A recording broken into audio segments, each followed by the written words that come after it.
और आज आ करके इस हिमालय तलहटी में हम बलरामपुर नहीं मानते, जनपद गोंडा मानते हैं, क्योंकि आपके बताने से पहले मैं समझ गया कि बाबा जय गुरुदेव का बहुत पहले भविष्यवाणी था। आज वो याद आ रहा है कि जब परिवर्तन का बेला आएगा तो जनपद गोंडा उत्तरी छोड़ा हिमालय तलहटी जो होगा, ये वही स्थान है। आप एक बाबा जी के नक्शे कदम पर चलने वाले बाबा जी के एक नायक हैं और ये आपने बलरामपुर में पहला आज स्टेटमेंट दिया है।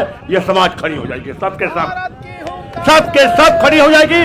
आपने 10,000 आदमी 1 लाख आदमी का वादा किया है, मैं 1 लाख आदमी जो है लगभग 1 महीने के अंदर मैं पूरा करवा दूंगा। इस मंडल से 1 लाख आदमी। मैं नेताजी सुभाष चंद्र बोस का सिपाही हूँ और आज किसी महापुरुष का आपके आने से पहले मुझे वार्निंग मिल चुकी है कि डंका वाले तुम सावधान रहना, वहां कोई आने वाला है और आप आगे। मेरे लिए तो नर के रूप में आप नारायण हैं। मैं आपको बधाई। सभी सत्संगी प्रेमी भाई बहनों, मैं आपको पुनः सचेत करना चाहूंगा। परम पूज्य स्वामी जी महाराज के वचन, चंडी मशाल लेकर पूरे विश्व के भ्रमण पर निकल पड़ी है, सारे मुल्कों का धन गायब करेगी, बड़े बड़े पूंजीपति खत्म हो जाएंगे। डंकल प्रस्ताव लागू होने के पहले उन्होंने हिदायत दिया था कि भारत में अपना कोई धंधा व्यापार मत करो, भारत की जनता दे नहीं पाएगी और ये खाली हाथ वापस भागेंगे।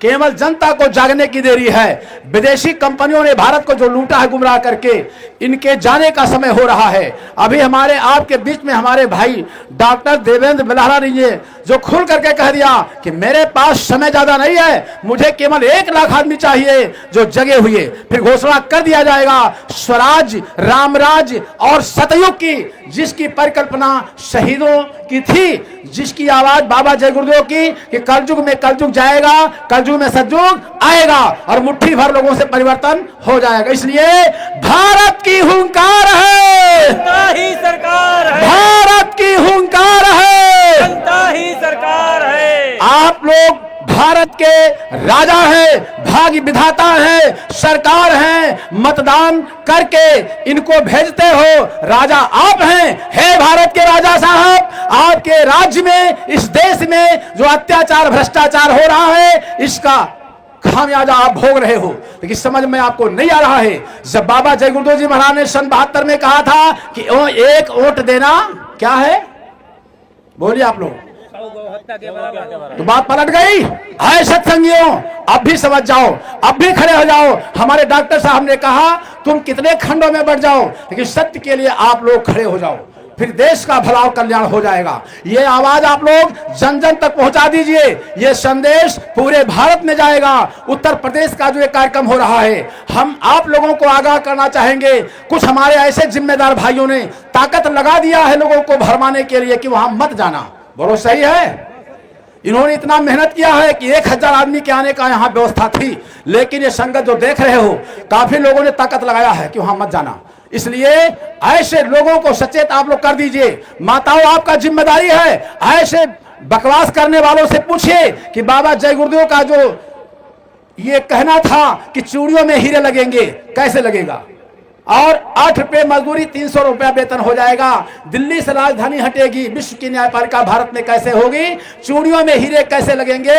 फार्मूला बताओ, वरना इनको पकड़िए। सेवा मांगने वालों को किसके नाम पर सेवा मांग रहे हैं? सेवा सेवा सेवा। मैं खुले मन से कहता हूं, सेवा लेने वालों को मेरे पास भेजिए। कितना सेवा लेंगे? बाबा जय गुरुदेव के नाम पर अगर सेवा ले रहे हैं तो बाबा जय गुरुदेव जी महाराज ये कौन है?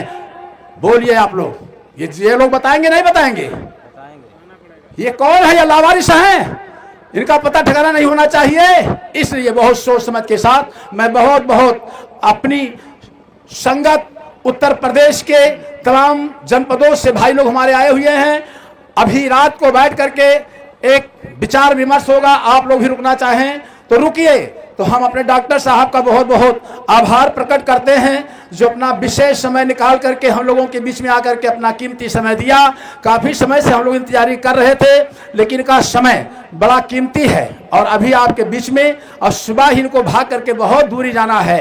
तो ये सब चीजें हैं। इन्हीं शब्दों के साथ को वाणी को विराम देते हुए रात में प्रस्ताव पर चर्चा होगी और प्रस्ताव पर विशेष बातों पर चर्चा होगी।